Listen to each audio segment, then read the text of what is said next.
Hey there. Welcome to another panel day. Today we're going to talk about neurodivergence. One of the purposes of my channel is neurodivergent education, and I prefer the term neurodivergent over autism because I think neurodivergence encompasses more than just autism, and that everything I say about it in a general way like this can apply to any of. In fact, let me show this chart. I've shown it before. Yeah, here we go. Y'all probably seen this. One second.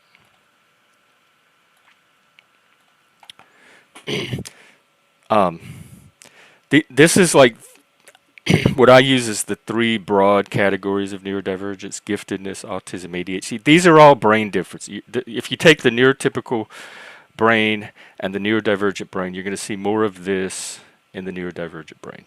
So limiting to just autism seems kind of beside the point. And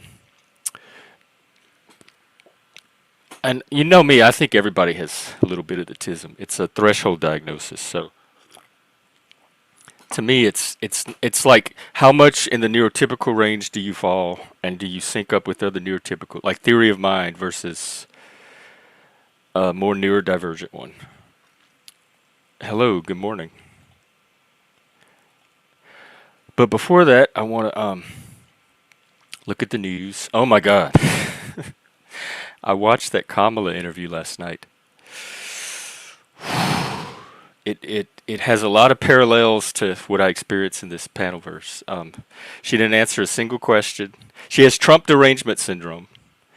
Everything was Trump, Trump, Trump, Trump, Trump, but Trump, but Trump, but Trump, but Trump. She never answered a single question. Like, he asked her very specific questions, and she'd say, "Let me be clear. Trump, Trump, Trump, Trump is bad. You need to vote for Trump." And I can't stand her voice. It sounds very whiny to me. And the people in the panelverse are the same way. They have derangement syndrome, and they loop on their people just like she does. I won't draw any overt gender parallels, but you can if you want. I realize this election is going to come down to who you hate most. It's not who you admire most or think a better job. Who do you dislike most? I don't hate her. She's cringe. I pity her and I feel cringe. That's the emotion. And I feel less cringe at Donald Trump. So that's what it's going to come down to for me. And the free speech shit. And the DEI stuff. So last night's interview was like the bow that tied it all together for me on Kamala. And people tell me that that's a normal Kamala interview. Like, all her interviews are like that. That's the only one I've seen. If they're all like that, why did they even run her as a candidate? Or how are you going to point fingers at Donald Trump for all the dumb shit he says? Like, to me, this is a very even race to the bottom.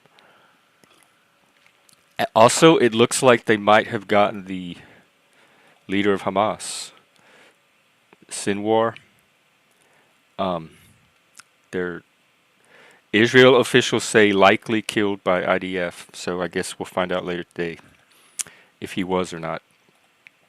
So that could be hey, Austin, that could be a new development. Oh, IG, are you saying after the interview, as a result of the interview? That was my impression, because I was on Twitter and all the spin doctors were out trying to say how impressive she was and what a strong alpha female. Of course, they brought up the only card they really have left to play. He was being an alpha male. He was showing his alpha male dominance, and she pushed back and stood up. That's a fantasy narrative that women have going on in their brains in relation to males. The rest of us that are not part of a male hate group don't see the world through that lens. And I think that's part of the Trump derangement syndrome too. I think it's a general male derangement syndrome. I have a few tweets. One of them is related to the interview. Okay, first this tweet.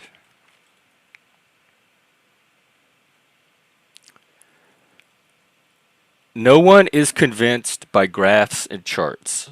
When people are worried because someone got carjacked at a nearby gas station, they want policymakers to do something about the carjackers, not show them a graph that tells them the carjacking is not a big deal.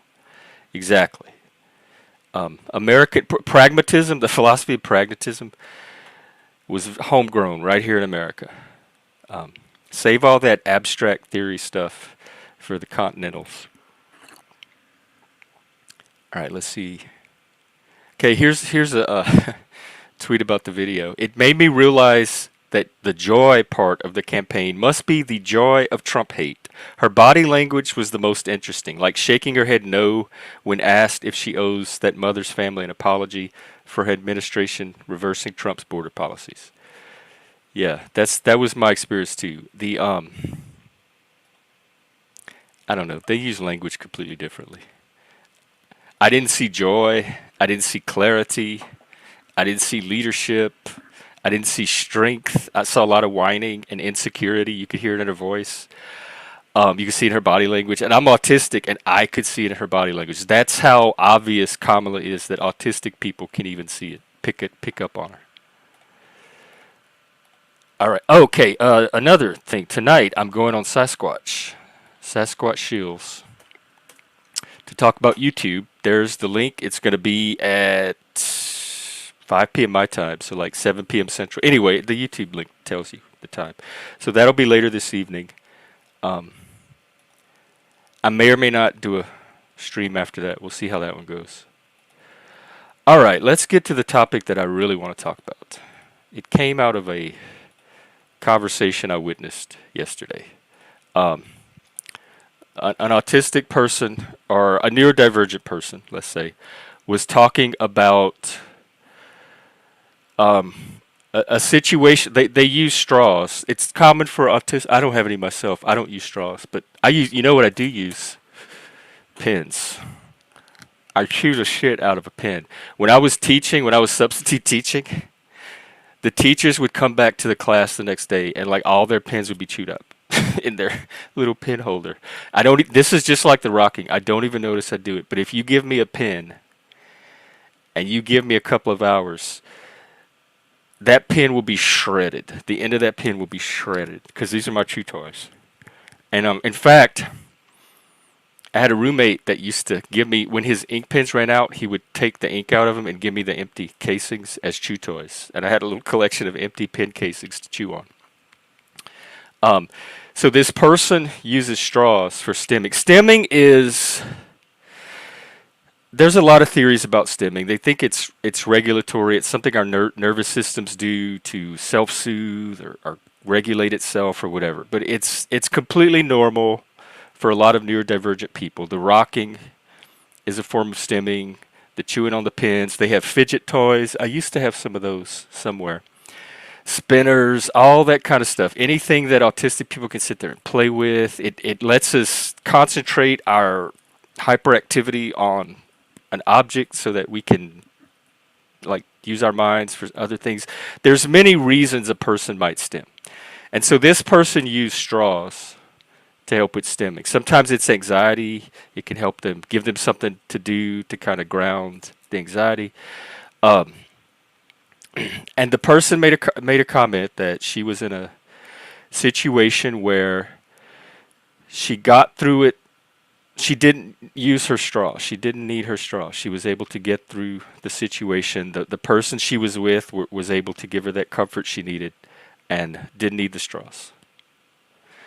And the comment was made by a few people that they saw that as a positive. They were congratulating her on. One person made an observation that. Let me try to get the exact quote. I don't want to. Hang on, this could take me a second.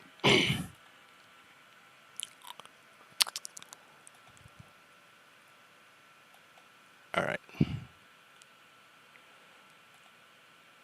Oh, the transcript's not up, so I'm not going to be able to find the quote. But it was something like that. she seems so much more mature, or it was a sign of her maturity, or congratulating on her maturity for not using the straws. And my cognitive dissonance immediately kicked in. Because, stemming is not correlated with maturity. Whether we stem, whether we use straws or don't use straws, doesn't show an increase in maturity because we've like outgrown or graduated from our autism symptoms. So I had a conversation with GPT today, and let's just go through that. In fact, I will share that link.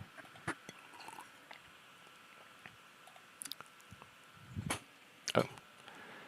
All right, my question was, can you discuss the infantilization of neurodivergent people? It was suggested that autistic people who don't need their STEM toys anymore have somehow matured out of their autism. Can you address that? All right, it says, I don't know its gender, honestly. The infantilization of neurodivergent people, especially those on the autism spectrum, is a deeply problematic issue. Well, I wouldn't go that far. Rooted in misunderstandings about neurodiversity. There's way more problems in life than this. This is just a little like FYI that I'm putting out there.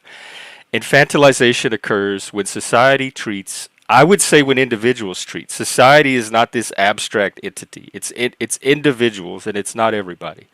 When individuals treat neurodivergent people as if they are younger, less capable, or less autonomous than they really are, often viewing them through the lens of their perceived deficits rather than their strengths of individuality. I also saw this on the panel. I noticed that they infantilize this person at some points, and they feel like they have to babysit or take care of this person. And at other points, they valorize this person's autonomy, and they're an adult. And I haven't figured out the pattern on when they're a child and when they get to be an adult. But it's all determined by these other people that are not that person. One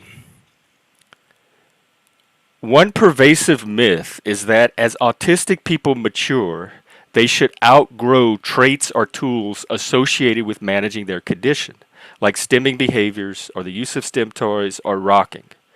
I suspect that neurotypicals have this secret fantasy that they would prefer us to be more like them. Like they tolerate the autism, they try to be understood, but in their heart of hearts, their lives would be a lot easier if we would just be more similar to them. And they get excited when we demonstrate that might be what's happening. I'm questioning if it's true acceptance of autistic people, because if it was, there'd be no reason to even comment on their manifestations of it. This reflects a misunderstanding of autism as something to be fixed, grown out of, rather than a lifelong neurotype. Stemming behavior is a natural part of being autistic, and many use it to regulate their sensory environment or emotions. Tools like stemming toys are a way for individuals to manage situations, anxiety, or sensory overload. Suggesting that someone who no longer uses these tools has matured out of autism perpetuates the false idea that autism is a childlike condition that people can grow out of as they become adults. This was, I think, at the root of my reaction. Was no matter how much we demonstrate our competence as adults, we're always going to be, like the cloud and stigma of infantilization is never going to leave us. I get treated like a child on my own panel. I don't allow it when it happens, but it is attempted. Infantilization and its consequences. Infantilizing neurodivergent people leads to several harmful consequences. Let's see what this harm is. I'm a harm skeptic, by the way. Unless you're like face is bleeding, I'm a harm skeptic. Make an appointment with me through my website if you were non-physically harmed, and we can address it. Number one, loss of autonomy. People are treated as if they can't make their own decisions, leading to control being exerted over their lives. They do that with me, and I fight against it all the time. They police my speech, my emotions, my conversational norms, my etiquette, my body movements, everything. They care in everything. And I fight against it every time. I've kicked people off panels for doing it. This is a neurodivergent space. It is normed to our neurotype. So you're in our territory. You have to adapt to our norms. You don't come in our space and start trying to socialize us to your norms. Two, the perpetuation of stereotypes. It reinforces the notion that neurodivergent people are less competent, which can lead to discrimination in education, employment, and daily life.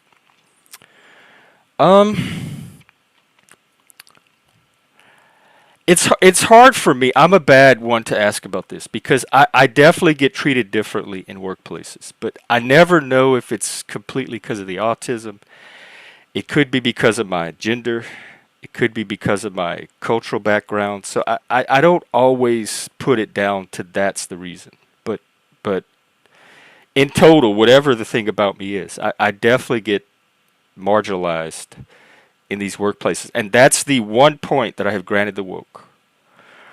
Their description, I don't know if they've identified the problem, but they've certainly described an experience that can be a problem for a lot of people.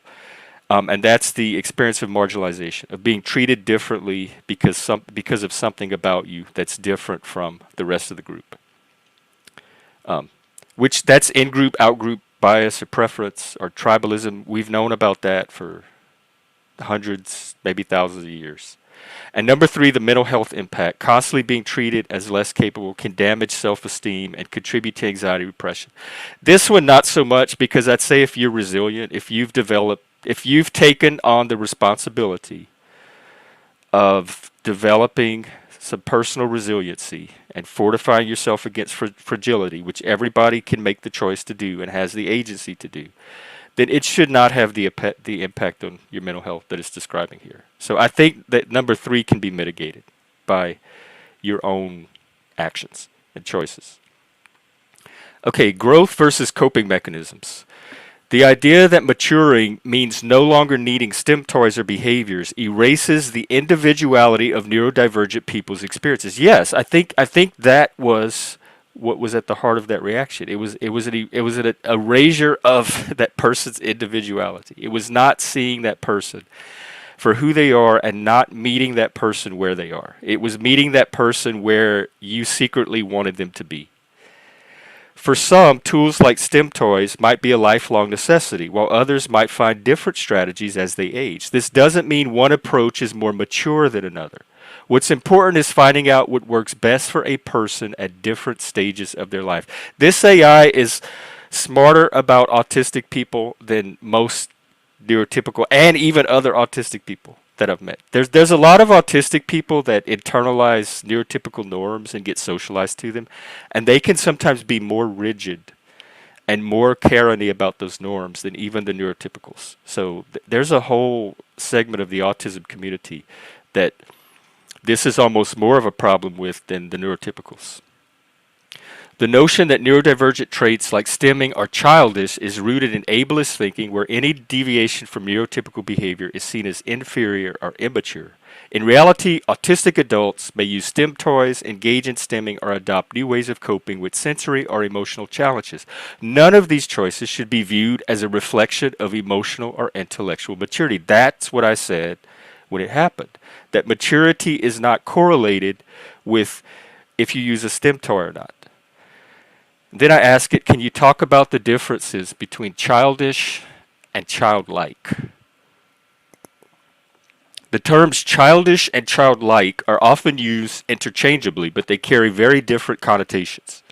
Understanding the distinction can help clarify how we talk about behavior and traits in both neurotypical and neurodivergent individuals, especially when discussing maturity, autonomy, and creativity. It's interesting they threw creativity in there. Childish. Childish typically has a negative connotation. It refers to behavior that is seen as immature, irresponsible, or lacking in adult self-control. And I'm assimilating this to our conversation about trust from the other day, and I wonder if it plays into people's ability to trust. Like if people trust me less because I come across as less adult, therefore they don't trust me to be as responsible, as conscientious, as punctual, as disciplined as adults are. And I'm all of that. Any job I work, I'm the person that's consistently shown up on time. I'm the person that's consistently done everything that's been expected. No employer has had a problem with me with attendance, tardiness, or getting the work done. It's always social, office politics, interpersonal shit that's unrelated to the job itself. In fact, the first job, these are all jobs in Seattle. I never had these issues before. The very first job I had an issue with, the supervisor, white lady, liberal white lady, um, was like trying to scold me about the problems I was having with the coworkers, which wasn't just all me, by the way. There were me and other people involved. So I don't know why I bore the burden of the communication breakdowns in the office. And I kept emphasizing my job performance, and I kept saying, but look, I'm the one that does all of this with the patients. I'm the one that's consistently um, delivering on this, this, and this. And she said, well, that's all well and good. So she acknowledged that part of it. And she says, but um, an ability to get along with your coworkers is also part of the job. And I thought about that, and I'm like, but it's not all. Like, why isn't it everybody's part of the job? Like, why am I? Why is that a reflection of my job performance and not there? Like, only my job performance. I just thought that was weird. When someone is described as childish, it implies they are acting in a way that is socially inappropriate. You see, there's a standard, there's an etiquette standard there that something either meets or doesn't meet. That's what I talk about neurotypical norms, that people unknowingly just habitually enforce. And that's why I generally try to stay out of neurotypical environments. Socially inappropriate for their age or lacking the seriousness or thoughtfulness expected of an adult. That's another thing. I think people think that's where the half retarded impression comes from. In fact, I want to read that quote. I've talked about this before.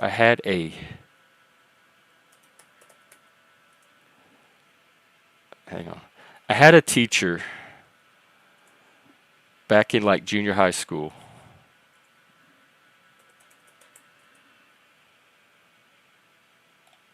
And this was actually at the gifted school I went to. This wasn't even in public school. This was at the special school designed for people like me.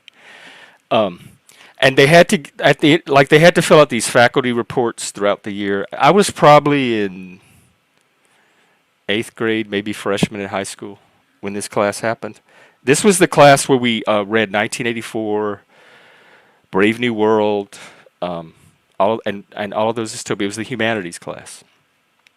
And I got a hold of my evaluations at some point as an adult, and they're very interesting. I might go through them someday. In fact, I've gone through them on a stream in the past because it's interesting to see how these teachers were seeing me, and none of us really knew about the autism back then. So this is what she wrote in her report. I'm not sure what exactly to make of Jeff. He seems to be both gifted and retarded. He has the social graces of a small child, yet writes beautifully and shows occasionally brilliant insight. He is often also silly and given to totally inane and meaningless comments. The other students treat him with a great deal more kindness than I would have expected, much like the American Indians treated the insane as beings blessed by the gods.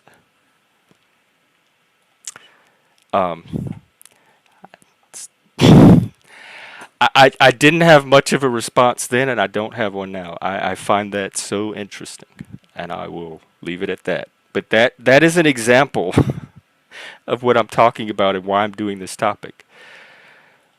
Childish behavior might include tantrums, which are an autism thing, or impulsiveness. There's also meltdowns. Whining or being overly demanding. Oh, neurotypicals don't whine. Women don't whine. Kamala wasn't whining in that interview. Come on. Inability to consider the feelings and needs of others. I think I do that. Neurotypicals don't do that.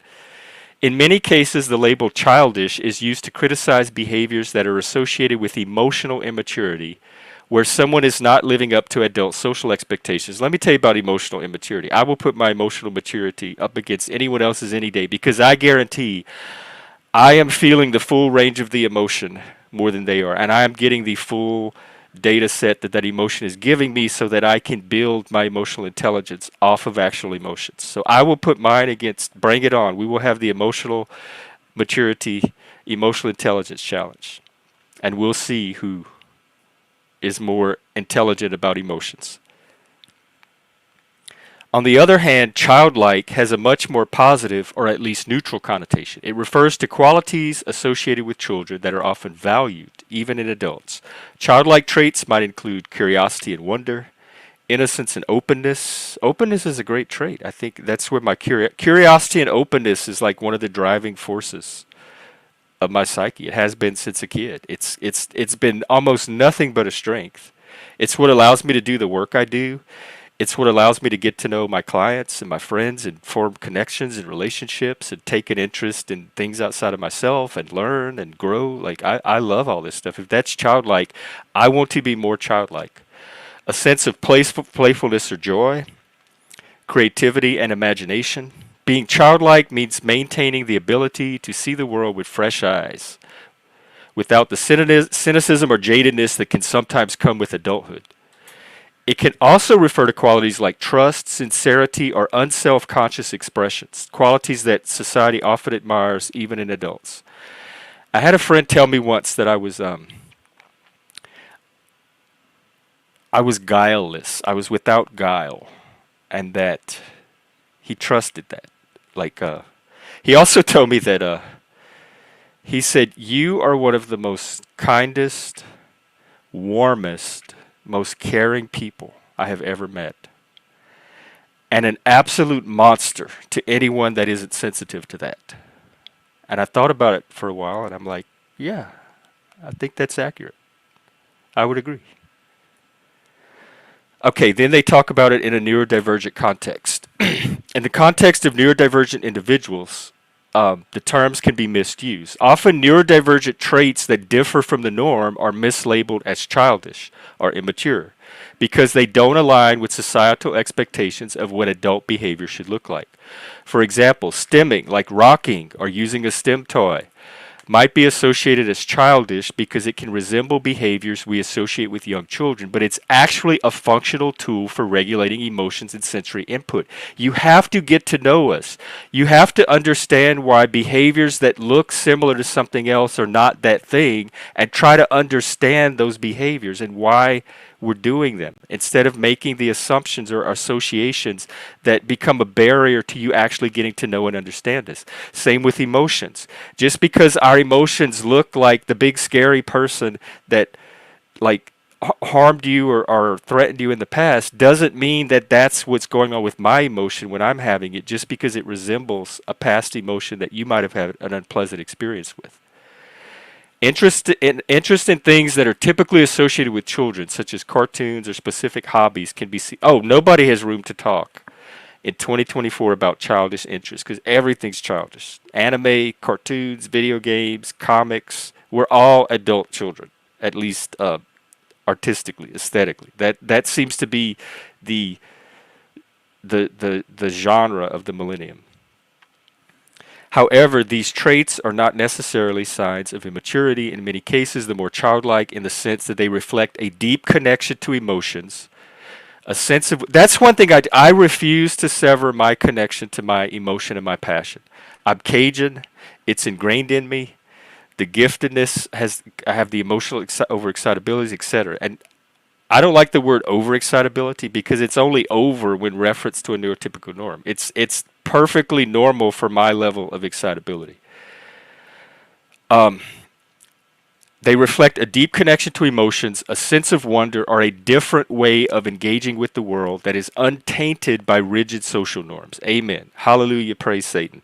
The ability to engage with the world in a way that is playful, curious, and sincere is a valuable trait, and it should not be dismissed as immature or negative. Someone commented yesterday how I was rude or mean or like don't know how to talk to people in a sensitive way or a way that it respects their feelings. I'm not responsible for your feelings, first of all, and you're not responsible for mine. And my response was, that may be true, but I am always transparent and direct, and a lot of people appreciate that, and I appreciate that from other people. So, different strokes, maybe. The difference between childlike and childish lies in how behavior and traits are perceived and judged by, it says society, I'm going to say individuals within society. Childlike traits are often about maintaining joy, creativity, and openness, and childish behaviors are seen as a lack of emotional or behavioral control. Understanding this distinction allows for greater acceptance of neurodivergent ways of being, recognizing that what may seem different or unexpected is not immature, but rather a different approach to navigating the world. And I've said this before about this person, but I don't think I worry that they believe that that her neurodivergence is being looked out for, but I want to get it. I've made this comment weeks and weeks and weeks ago about my concern about this person and how their neurodivergence is being handled relative to how I would handle it. And I don't think she's being helped. All right, let me go to comments and then I will drop the link. Oh, thanks, Snow. Yeah, I have a cure for you, Eric. Be gone. Banished to hell. Away with you, demon. Besides, where's my money? You came up on chat, and you are a liar, sir. You agreed to super chat me if I let you come on chat to confront me about some bullshit, and I did, and I never got the super chat. You are a worm, a weasel, a thief. Nobody should trust you. Everybody should run you out of every community you try to become part of. Like I just did. Hey, Bex. What's up? All right, hang on. Never thought about it that way.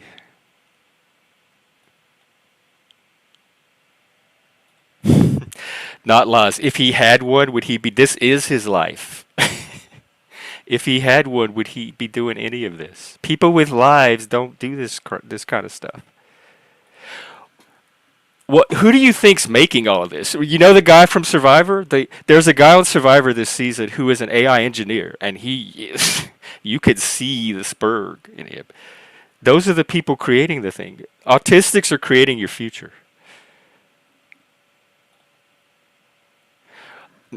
Not less interesting. What you mean, like racial? You think I'm racist? Is that what you're saying? Because I'll tell you why my empathy on groups is my empathy toward groupthink in general is lacking. I think seeing people as individuals is superior than reducing them to their group. So I'm glad I'm bad at group empathy because I go out of my way to not see people as groups, but to see them as individuals. So thank you for the compliment. Not Laz, are you saying neurotypicals are better at relating to things that they like? Let's see, what you can directly relate to, you excel in. But so neurotypicals are better at relating to things beyond themselves than autistic people are. I would question this. Hey, Spike, how are you? No, there's not. Like I said, my autism, my neurodivergence. When I'm by myself in my apartment, I don't even notice it. It is a social disability. It is only a problem when somebody else comes along and has a problem with it. Me, myself, I'm just fine. My disability is my dyspraxia, which is a physical, like, miscoordination. It's my clumsiness. I drop things. I break things. I run into things. That is what the part that even if there's nobody else around, I'm going to be affected by. But the autism stuff, that's just social stuff. That's just neurotypical norms clashing with neurodivergent norms and neurotypical norms being used, since they're used to being the default, they get like pushed through over the neurodivergent ones. That's why I create spaces for our norms, so I don't have to I don't have to be swimming upstream in a neurotypical world all the time. I can create my own world where my norms are normal, just like gay people do with the gay bars and that kind of stuff. Let's see. You would relate well. Well, not laws. That is kind of the principle of peer support, and in fact, there's a project now to start nationalizing the standards for peer support and having a national certification instead of having it be state by state like it is now. And one of the things that they are considering writing into these standards is that the groups that that you be a part of the group that you're helping in order to qualify as a peer. So I can help people with trauma. I can help people with autism, with gay, with being from different cultures, like all the experiences that I have to draw on, because that's what peer support is. You're drawing on your mutual shared experience. I'm not good at helping people with addiction, alcoholism, domestic violence. I'm not good with women. They have completely different needs. The things I do to help women don't seem to help them. So I think you're right here, but I think that's true about everyone. Like we're always better with the groups that we are most familiar with than the people we're not.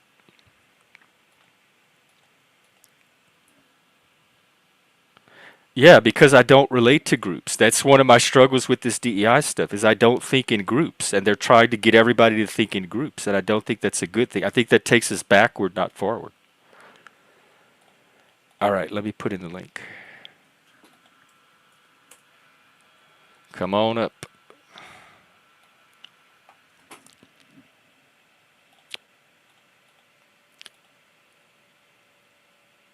All right.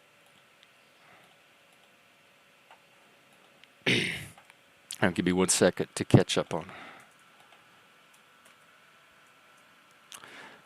Okay, that's all I got. Now it's open panel.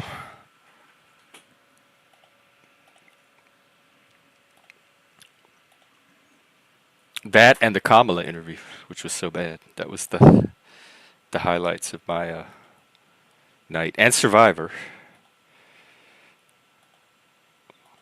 which is getting interesting.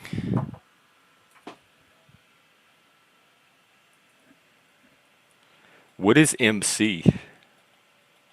Oh, never mind. Spike, don't bring that here.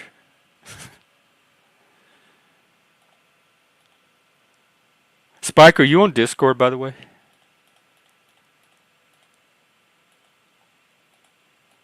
What kind of show? I like your. I you have a similar problem to me. You're trying to do several types of shows at once and have them all coexist in the same show. Because I really like your chill vibe music radio show, but then you let panel people up at the same time, and then the vibes get shifted to the background, and sometimes it's just interesting conversation, and sometimes it's panel drama, and so there's it's like a mix of two or three different genres, and it. I don't have the answer because I haven't figured it out myself, but it's kind of. But you're a DJ. You probably have more of a sense of how to do it than I do. But it really is kind of like mixing multiple tracks together into something reasonably harmonious. The middle ground, not laws. I don't buy that you're worried about being harsh. Yeah, that's what happened. I'm watching it too. That's the it draws that it here. I'm not ever going to get tired of showing this. It draws this. It draws this bottom layer of people affected by long-term damage and people that damage the quality and foundations of channels they are accepted to. That's what I find shows up on the channels when you throw the drama doors open. And because I'm trying to do something different here, I need to keep that consigned to hell where it belongs. And as a Satanist, I can summon individual demons when I need to, but they have their own little circle of hell they can play in while I do my healthy, transformational personal growth stuff here. Oh, Lord, not lost. Well, I say don't hold back. Let us see the full not loss. Because That's only you think you're at a 6. Like your 10 is only where you think your 10 is. But when you start operating at your 10, that's going to become like your new 6, and there's going to be more beneath that. That's kind of what this growth and development is. You develop you don't restrict. Let me see how to explain it.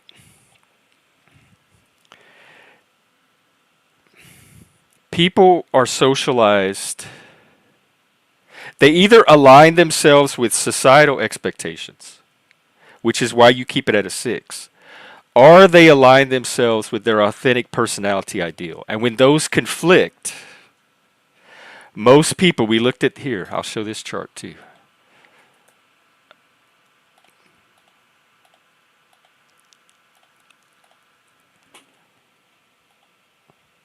Okay, most people, this 60% average person statistical norm, most people have adapted their primitive instincts to their the expected norms of their society. They are socially adjusted, what Dabrowski calls negative adjustment, because they're adjusted to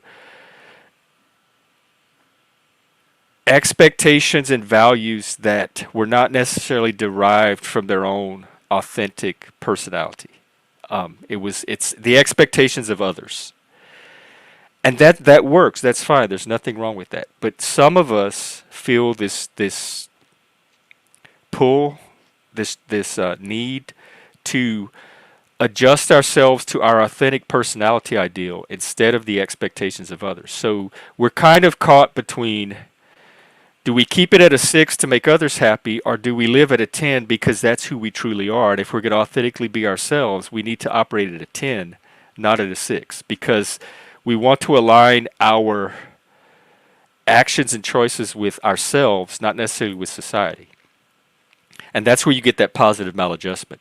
And you can see, it in the gay movement, because that's what the closet was. The closet was gay people accommodating themselves to societal expectations and being socialized into heterosexual norms, what some queer activists would call heteronormativity. And they would frame it as oppression. It's not oppressive. Gay people can make the choice to not conform to them, like many of us did. But then once we discovered that our authentic self was different from that, and we started aligning our goals with who we actually are instead of who society wanted us to be, we didn't degenerate. Some people would say that was a degeneration back into those primitive instincts, of which the sexual instinct was one of them. But most people now, I think, would accept that it was us becoming more of who we truly are, and that was a positive, healthy thing for us to do. And so that's kind of a good little example of how societal adjustment works in both directions. You can adjust to others and keep it at a 10, or you can be true to yourself. Adjust to others and keep it at a 6, or be true to yourself and live at a 10, which is what I try to do. What the space is designed to help people do. That's why I don't want people coming here trying to restrict people's emotions, behavior, anything like that. If that's needed, I will do the moderating on my panel. Just come and enjoy the opportunity to be yourself, your true self. You can turn yourself up as high as you want to turn it up here. And that's kind of what gay bars were for. And I've said for a while now, I think autistic people, neurodivergent people need our own version of gay bars. And it was my goal for a long time to open a coffee shop for neurodivergent people where we'd have a space. You could walk in and you would be you would feel normal because you're in a space that is built around your norms. And I'm kind of doing that here. So you have to bring your own coffee, but I've at least provided the new norms.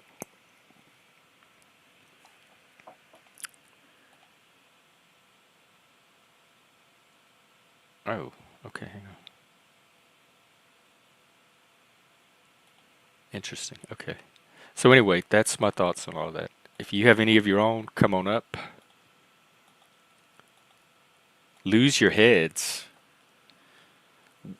Well, then I'm confused. Like, are you saying that the more you become yourself, the less civilized, like the less Yeah, civilized. You could be expected to be. Like you regress into savagery and barbarism.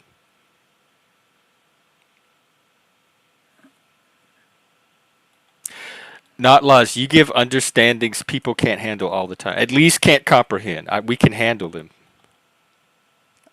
I mean, you have to comprehend them to know if you can handle them. Ooh, that's weird. Have you gone?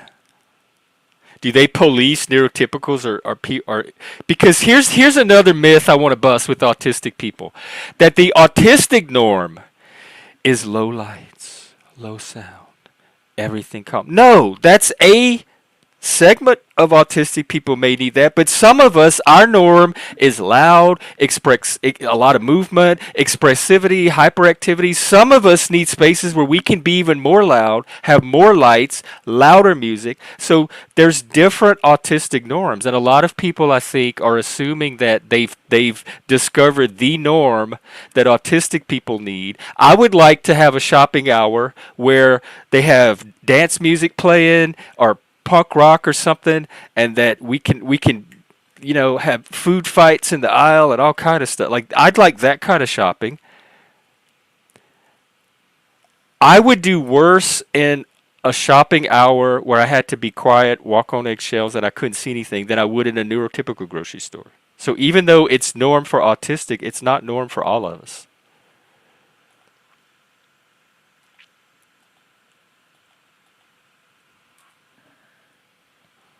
Oh, are you saying that you have this power to corrupt people's minds, but you hold it back? What was the six you're talking about? What is it that you keep at a six?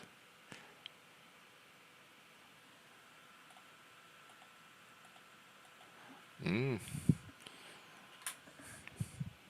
I can't say that you don't have a point.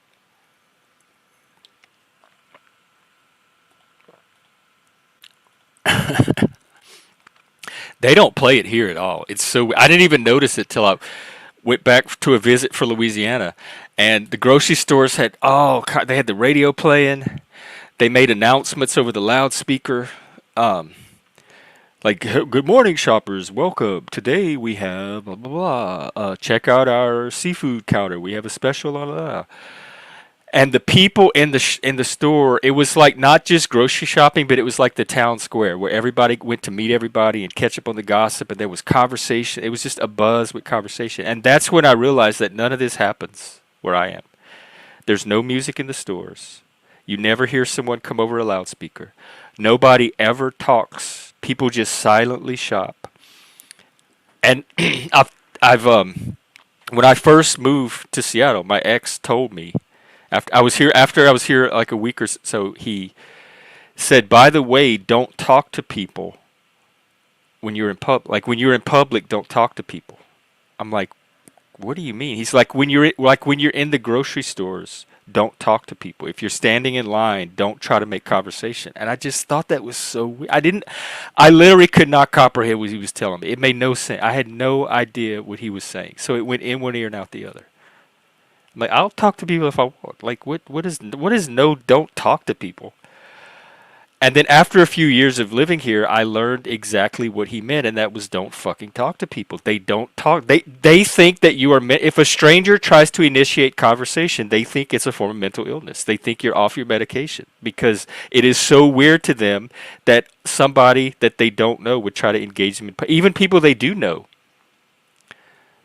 Like I I was following a blog post about with some people from Seattle for a while, and one of them was had this made this big blog post about how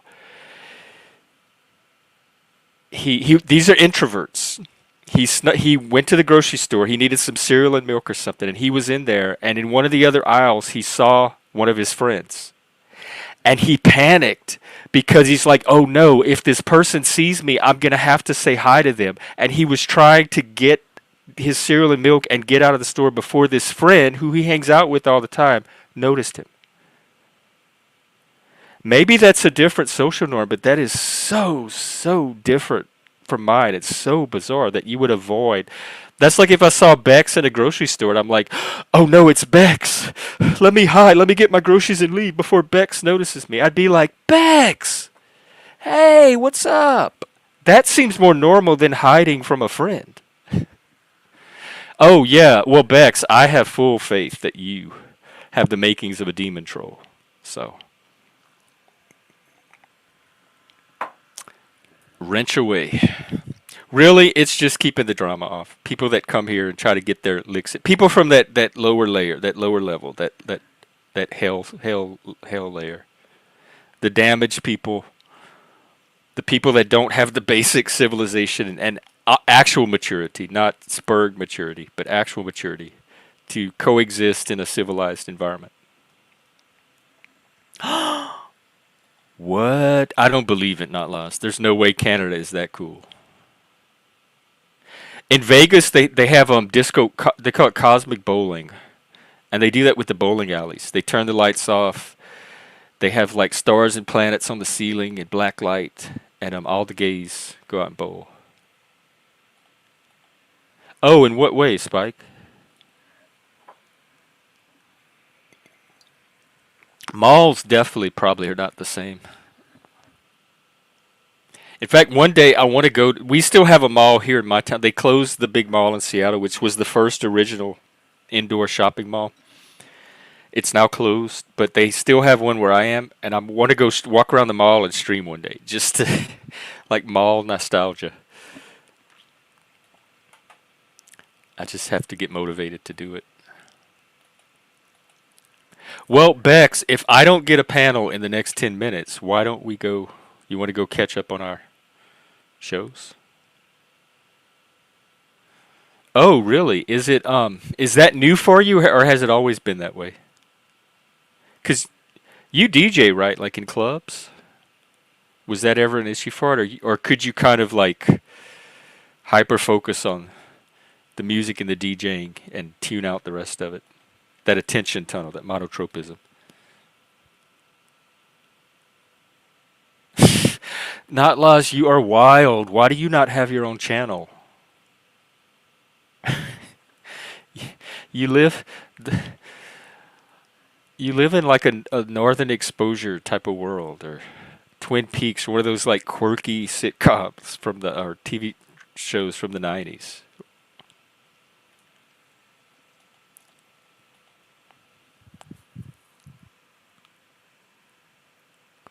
Yeah, I'm a people person. I like people. I'm not going to hide it and fake it. I get excited when there's another human around to interact with, especially if it's somebody that I know and I like. And so does everybody in Louisiana. So that's not weird to me that people would want to say hi to their friends if they see them in public. In fact, that's how they get. My mom, she could wake up in the morning, have her coffee, go out and run a few errands, and then come back like after lunch and have an entire new season of gossip. Oh, well, I had stopped by the bake, and I ran into Annabelle, and oh, let me tell you what she's up to. Do you know that her son moved to Colorado? And then I went to the mall, and let me tell you who was working at the J.C. Penney's. Do you remember so and so? Well, let me tell you about them. And then when I was driving back, I passed in the car so and we waved at each other, and so, like, just a few hours of doing errands around town, she can run into 5 or 6 people that she knows and get updated on the gossip. That is a social network. These people don't even need the internet. They know more of what's going on in their town from living their life than they'd probably get if they had Facebook. Hey, Busker. How's it going? What do you. Wait, let me see what you have now. Baphomet. Well, at least it's not the inverted pentagram, so I won't be too offended. Mine Yeah, doesn't have one on his head. my friend made that. I asked him if he could make as above, so below Baphomet. What Did the you heck? watch the interview? Which one? The one she did last night on Fox that was so they had to pull her off. Like Um, they had to her handlers had to like pull her off for the interview. They were signaling to the host to stop it and they pulled her off. It was so oh bad. no shit. She has Trump all she did was talk about Trump. And he would well, what's your policy on this? Well, you need to understand Donald Trump. If he gets elected, Trump is, and he's like, well, what about you, Kamala? Well, it's so important to not put Trump in. How are you different from Biden? Well, let me tell you about Donald Trump and all the. It even came down to he's like the country. He showed a poll that the country is not happy with the direction of the last decade, 79%. And he's like, because your administration was president for the last 3 years, what do you have to say about that?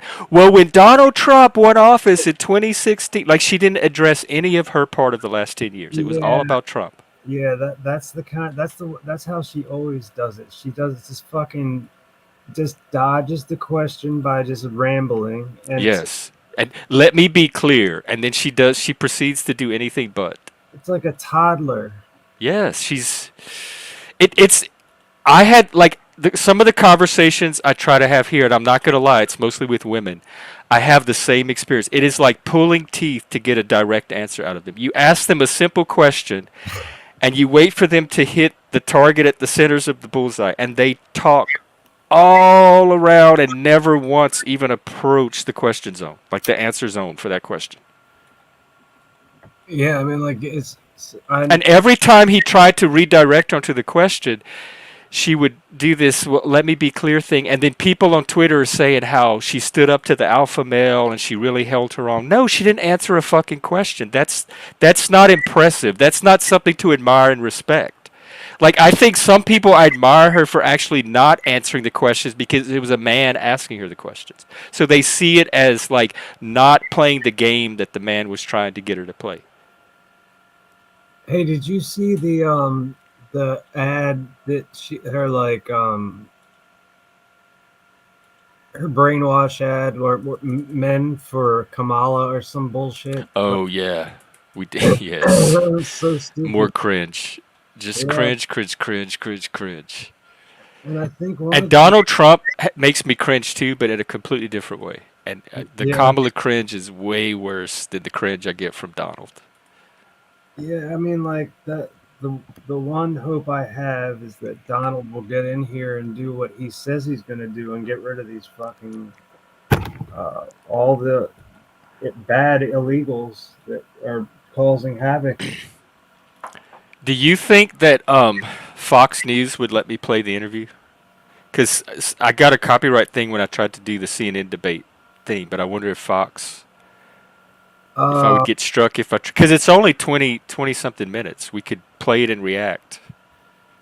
yeah, we could like that should be fair use. I mean, No, he's not. Not Laz. What you claiming Trump is a pedophile? That's news to me. I know a lot of Trump haters, and not one of them has accused him of that yet. So this is news to me. I think you have Trump derangement even more than Kamala, if that's what you think. Because if there was any evidence he was, believe me, they would be leading. We would have heard about it by now. They would not be holding that back. So that must be your 10 brain coming out when you're starting to not hold back.